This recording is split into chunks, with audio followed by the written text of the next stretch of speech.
ஐயனார் துணை சரியில்லை டுடே எபிசோடில் நம்ம சேரனோட கல்யாணம் ரொம்பவே பரபரப்பாக போயிட்டுருக்கு.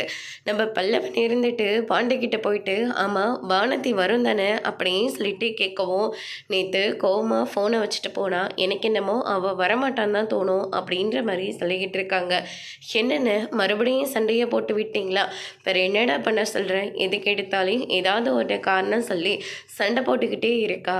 அதனால தான் வருவாளை இல்லையன்னு கூட எனக்கு தெரியாது அப்படின்ற மாதிரி சொல்லிடுறாரு.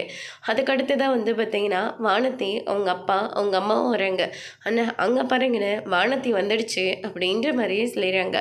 பாண்டியும் வானதியை பார்த்து ரொம்பவே சந்தோஷப்படுறாரு. அதுக்கடுத்து தான் அங்கே இருக்காங்க, நம்ம போய் அங்கே பார்க்கலாம் வாங்க அப்படின்னு சொல்லிட்டு சேரன் கிட்ட போகிறாங்க.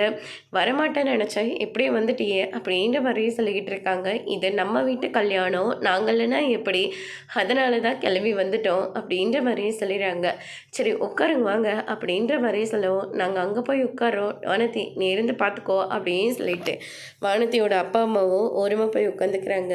அதுக்கடுத்து தான் வந்து பார்த்தீங்கன்னா சந்தா எங்க அப்படின்னு சொல்லிட்டு கேட்கவும், அங்கே இருக்காங்க பாரு அப்படின்ற மாதிரியே சொல்லிடுறாங்க. அதுக்கடுத்து தான் நேராக சந்தா கிட்ட போகிறாங்க. சந்தா இந்த ட்ரெஸ் உங்களுக்கு ரொம்பவே சூப்பராக இருக்குது, உங்களுக்கும் இந்த ட்ரெஸ் ரொம்ப நல்லா இருக்குது அப்படின்ற மாதிரியே சொல்லிக்கிட்டு இருக்காங்க. நிலாக்கா உங்களுக்கும் இந்த ட்ரெஸ் ரொம்பவே நல்லா இருக்குது, உன்னோட தாண்டா, எங்கே இந்த கலரு உனக்கு பிடிக்காமல் போயிடுமோ, உனக்கு செட் ஆகாமல் போயிடுமோன்னு நினச்சி பயந்துக்கிட்டே எடுத்தோம், ஆனால் நல்ல வேலை நல்லா தான் இருக்குது அப்படின்ற மாதிரி சொல்லிக்கிட்டு இருக்காங்க. நீங்கள் எடுத்து கொடுத்ததுக்கா எப்படிக்கா நல்லா இல்லாமல் இருக்கும், ரொம்ப சூப்பராக இருக்குக்கா அப்படின்ற மாதிரி சொல்லிடுறாரு. அதுக்கடுத்ததாக வந்து பார்த்திங்கன்னா ரொம்பவே ஜாலியாக வந்து பேசிக்கிட்டு இருக்காங்க. கல்யாணத்துக்கும் வர வேண்டியவங்க எல்லாருமே வந்துக்கிட்டு இருக்காங்க. கண்ணன் இவங்க எல்லாருமே வராங்க. அதனால் வரவேற்கிறதுக்காக நம்ம சேரன் போகிறதா சொல்கிறாரு. சோழன் இருந்துட்டு நீ மாப்பிள்ளனை பேசாமல் இங்கே உட்காரு, வரவங்க எல்லாத்தையும் நாங்கள் வரவேற்றுக்கிறோம் அப்படின்னு சொல்லிட்டு நம்ம சோழனே எல்லா வேலையும் பார்த்துக்கிட்டு இருக்காரு.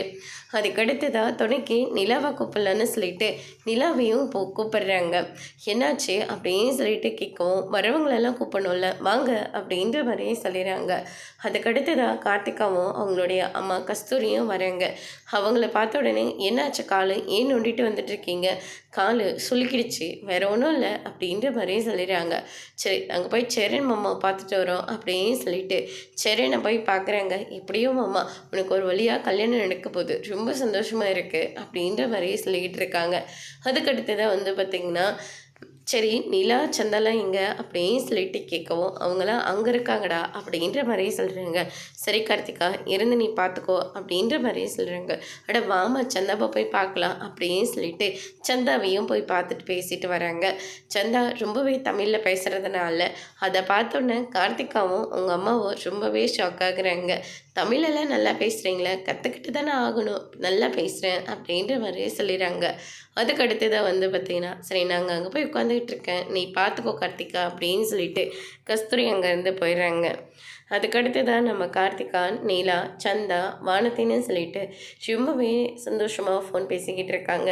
பாண்டி இருந்துட்டு நம்ம பல்லவன் கிட்ட போயிட்டு காயத்ரி வரலையடா, ஏன்னு நல்லா தானே போயிட்டுருக்கு, நீ ஏன் குட்டியை கிளப்பிடுற, இல்லைடா வரலையேன்னு தானே கேட்டேன், இல்லை நான் கார்த்திகா கிட்டே சொல்லவே இல்லை, அது இல்லாமல் நாங்களும் கொஞ்ச நாளைக்கு தள்ளி இருக்கலான்னு முடிவு பண்ணிட்டோம், வாழ்க்கையில் கொஞ்சம் செட்டில் ஆனதுக்கு அப்புறமா 2 பேரும் பார்த்து பேசிக்கலான் இருக்கோம் அப்படின்ற மாதிரியே சொல்லிடுவாங்க.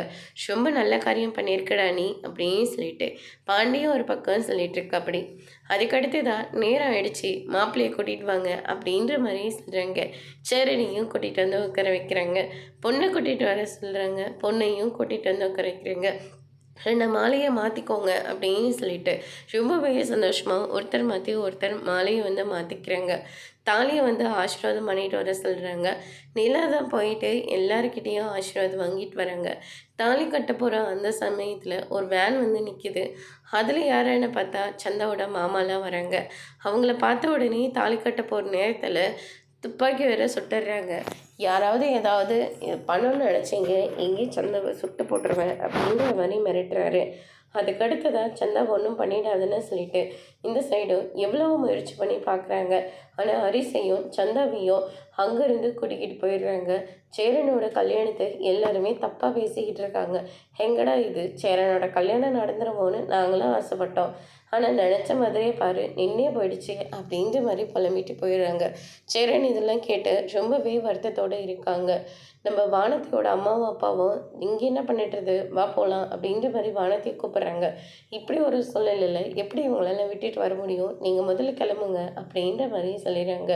இந்த சைடு சேரன் இருந்துட்டு நம்ம சந்தாவோட கழுத்தில் மாலை போட்டது, தாலி கட்ட போகிற நேரத்தில் வந்து இழுத்துட்டு போனது, இப்படி எல்லாத்தையும் நினச்சி பார்த்து ரொம்பவே ஃபீல் பண்ணுறாரு. அதோட இன்னைக்கான எபிசோட் முடிச்சிருக்காங்க. இனி ஐயனார் துணையில் அடுத்தடுத்து என்னெல்லாம் நடக்க போகுதுன்றதை வெயிட் பண்ணி பார்க்கலாம். தேங்க்யூ.